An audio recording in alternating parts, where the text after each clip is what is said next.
하나님 말씀 출애굽기 4장 29절에서 31절 말씀입니다. 함께 읽도록 하겠습니다. 모세와 아론이 가서 이스라엘 자손의 모든 장로를 모으고 아론이 여호와께서 모세에게 명하신 모든 말씀을 전하고 백성 앞에서 이적을 행하니 백성이 믿으며 여호와께서 이스라엘 자손을 돌아보시고 그 고난을 감찰하셨다함을 듣고 머리 숙여 경배하였더라. 아멘.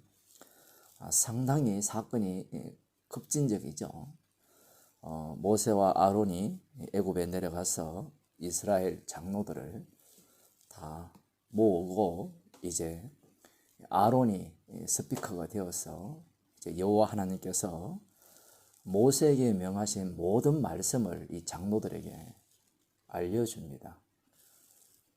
아브라함과 이삭과 야곱의 언약을 기억하셔서 이스라엘 자손들을 애굽에서 구출해 내실 것인데 바로왕이 그냥 놓아주지는 않을 것이고 하나님께서 바로왕을 크게 친 이후에 놓아줄 것이라는 그런 말씀, 그뿐만 아니라 하나님께서 바로왕의 마음을 강팍케 하실 것까지도 다 장로들에게 말을 했습니다. 이게 먼저예요. 그러면 장로들이 이 말을 듣고 믿습니다 이렇게 나왔을까요? 안 믿죠. 그래서 아론이 그 30절에 보면 모든 말씀을 전하고 백성 앞에서 이적을 행하니, 모세가 이적을 행한 것이 아니라 아론이 이적을 행했어요. 백성 앞에서. 하나님께서 명하신 모든 말씀을 전하면 이적이 없어도 그 말씀을 믿을 수 있어야 되는데 이들은 이적을 보지 않고는 믿지 않는 자들이라는 겁니다. 모세의 말대로 하나님이 나타나셔서 이러한 말씀을 주셨고 모세를 보내어서 애굽에서 구출할 것을 말씀하신 것에 대해서 이적을 보여주지 않으면 안 믿기 때문에 이 아론이 이 세 가지 이적을 행하는 거죠. 우리 성경에 보면 이적을 행했다 이렇게 나오죠. 너무 짧게 기록되어 있죠. 이 본문이. 앞부분에서 이 모세와 하나님과의 관계 속에서 그 사건이 길게 서여져 있습니다. 그러하다면 이스라엘 자손과 지금 이 모세와 아론과의 그 관계 속에서 일어나는 사건도 별반 다르지가 않아요. 그러나 이렇게 짧게 기록했지만 이미 모세의 마음을 통해서 이스라엘 자손들이 어떠한 마음을 품고 있는지가 다 드러난 겁니다. 자, 그렇게 하니까 이제 백성이 믿었다라고 이야기를 하죠. 구약시대나 예수님 당시나 뭐 다르지 않습니다. 뭔가를 봐야 믿는 거죠. 보여주지 않으면 인간들은 믿지 않습니다. 그런데 그 인간들의 눈 자체가 소경이잖아요. 소경이 본 것은 엉터리죠. 보고 믿는다는 것은 믿음이 아니라는 겁니다. 구약도 마찬가지입니다. 지금 여호와 하나님께서 모세와 아론을 보내셔서 조상들에게 하신 언약을 이루시기 위해서 이스라엘 백성들을 애굽에서 구출하실 것을 말씀을 하셨을 때 그 말씀이 믿어져야 되는데 믿어지지 않아요. 믿을 수가 없고요. 하나님의 말씀은 하나님이 이루시기 때문에 인간이 믿을 수가 없습니다. 그 말씀 속에 인간이 그냥 휘말려 갈 뿐이에요. 그런데 인간이 언제 믿음을 보여주느냐 할 때는 이런 이적을 볼 때, 사실 표적인데 이 표적을 볼 때 믿음이라는 것을 드러내는 거예요. 표적을 안 보면, 이적을 안 보면 믿지를 않는 게 인간입니다. 이렇게 되면 이들이 믿는 것이 과연 믿음이냐라고 할 때는 믿음이 아니라는 겁니다. 이 본문을 보면 백성이 믿으며 여호와께서 이스라엘 자손을 돌아보시고 그 고난을 감찰하셨다 함을 듣고 머리 숙여 경배하였더라. 많은 말씀을 하셨죠. 많은 말씀을 하셨는데 이 장로들, 이스라엘 자손들의 대표 장로들 그리고 백성들이 이 모세의 아론이 하는 그 말을 듣고 그 전체를 요약한 구절이 바로 지금 이 내용입니다. 이스라엘 자손을 돌아보시고 그 고난을 감찰하셨다 함을 듣고 요 내용이 지금 아론이 한 모든 말들을 정리한 거예요. 누가? 이 이스라엘 장로들이. 이스라엘 장로들은 그 많은 말들 중에 무엇이 그들 속에 속 들어왔느냐라고 할 때는 여호와께서 우리 성경에 보면 이스라엘 자손을 돌아보셨다라고 하잖아요. 그 히브리어 성경에는 직접 내려와서 방문하셔서 친히 이스라엘 백성들이 고난 당하는 것을 다 살펴보셨다라고 이야기하는 거예요. 살펴봤으니까 이제 자신들의 그 괴로움, 고역, 핍박, 억압 이러한 것들을 다 아셨으니까 그 다음에 뭐가 나오죠? 여기에서 우리를 구출하시기 위해서 이 모세와 아론을 보내셨구나. 그래서 여기에 보면 여호와께 머리 숙여 경배했다라는 이야기를 하는 겁니다. 제가 일전에 모세가 이런 질문을 했잖아요. 조상의 하나님이 보냈다라고 했을 때 이스라엘 자손들이 그 이름이 뭐냐라고 묻는다고 했잖아요. 그럴 때 여호와라는 이름을 알려주시기 전에 나는 스스로 있는 자라고 하나님이 소개하셨죠. 그때 제가 그런 말씀을 드렸죠. 이스라엘 백성들은 이미 애굽 신에게 익숙한 사람들입니다. 애굽 신들의 특징은 인간의 필요를 채워주는 신들이죠. 인간에게 해로운 것들을 제거해주고 인간에게 유익한 신이 바로 애굽 신들입니다.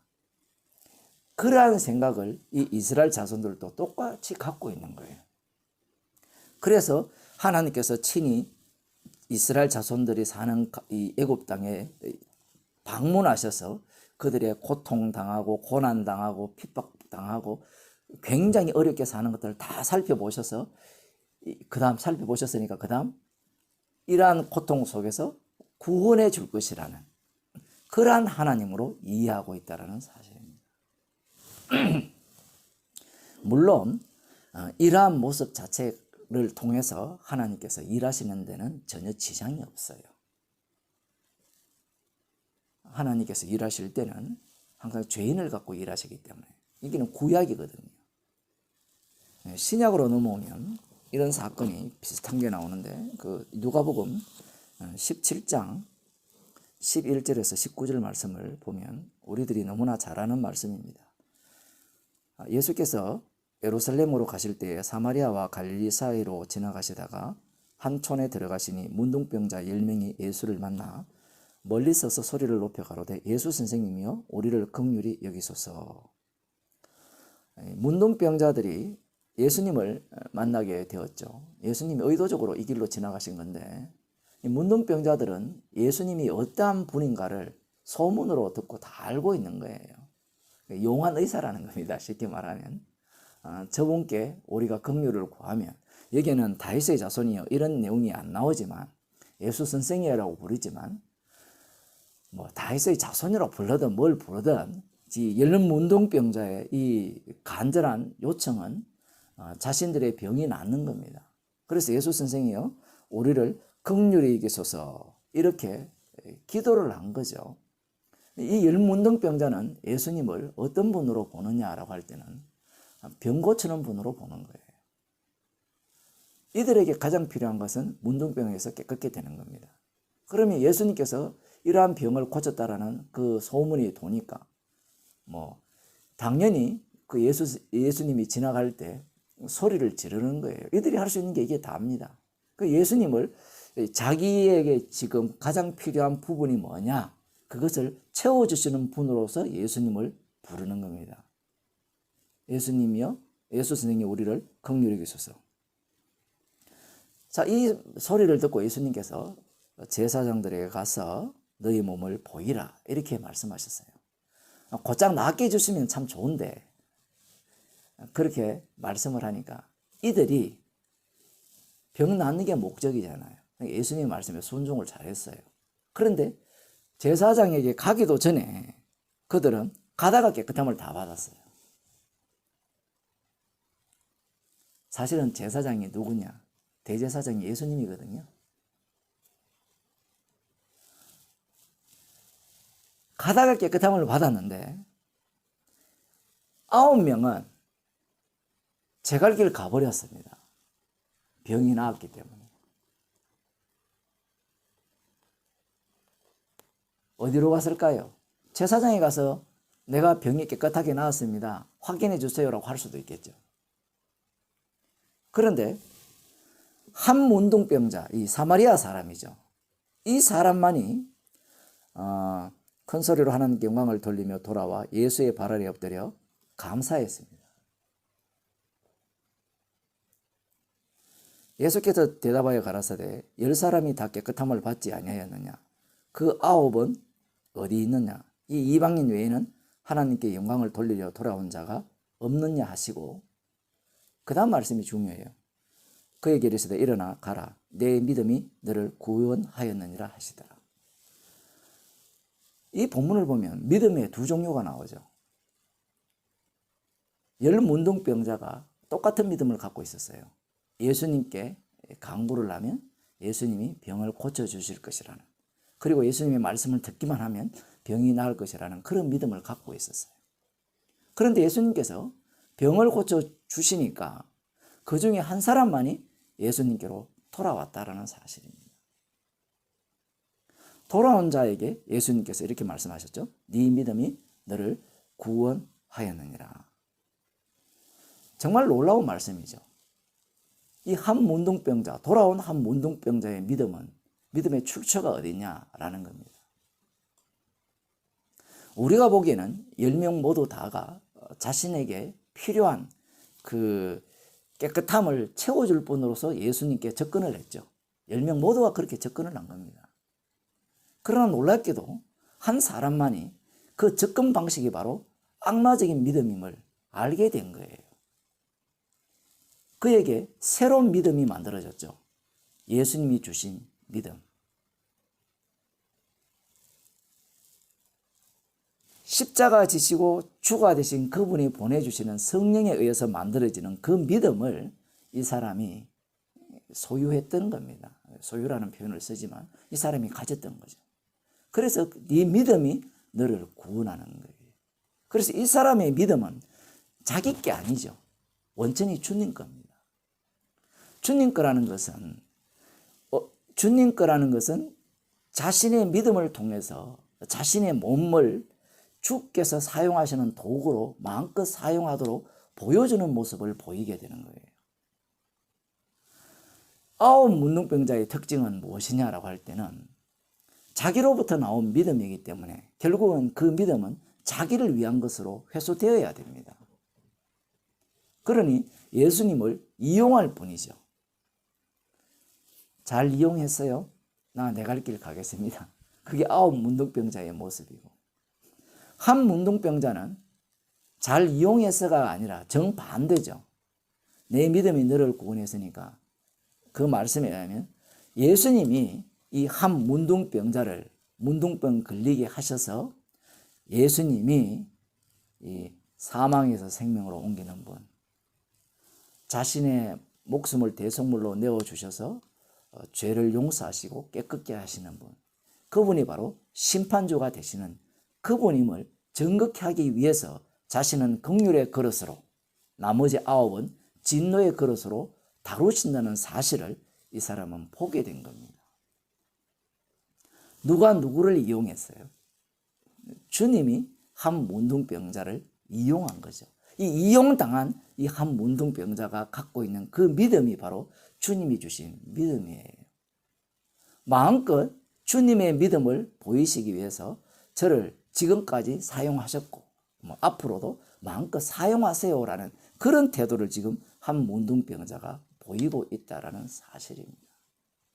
오늘날 사람들은 예수를 믿는 이유가 나를 위해서 예수를 믿죠. 나에게 이익이 되고 도움이 되고. 오늘 어떤 사람을 만났는데 성당에 다니는 모양이에요. 기도하고 뭐 이런 얘기를 하는데 제가 그런 얘기를 했어요. 무슨 기도합니까? 라고 하니까 뭐 자식이 어떠고 가정이 어떠고 그 절간에서도 기도하는데요. 예수라는 이름은 부르지만 그 예수라는 이름 자체가 완전히 우상 숭배가 되어 있죠. 그 우상은 다름이 아니라 나를 위한 게 우상이잖아요. 그러니 오늘날 교회가 사람을 위한 복음을 전파할 뿐이라는 겁니다. 이 성경을 누가복음 17장에 나오는 이 사건을 모르는 교인들이 있을까요? 다 알죠. 그런데 이걸 읽으면서도 예수님을 이용하려고 하지 자기가 이용당하려고 생각을 안 하는 거예요. 예수님이 나를 이용하면 불길하잖아요. 지금 한번 보세요. 예수님을 이용해서 나는 병이 나았다라고 하는 자들이 9명이죠. 그런데 한 명은 어떻게 됐습니까? 예수님이 어떠한 분인가를 증거하기 위해서 나는 문둥병에 걸렸습니다. 그래서 나았죠.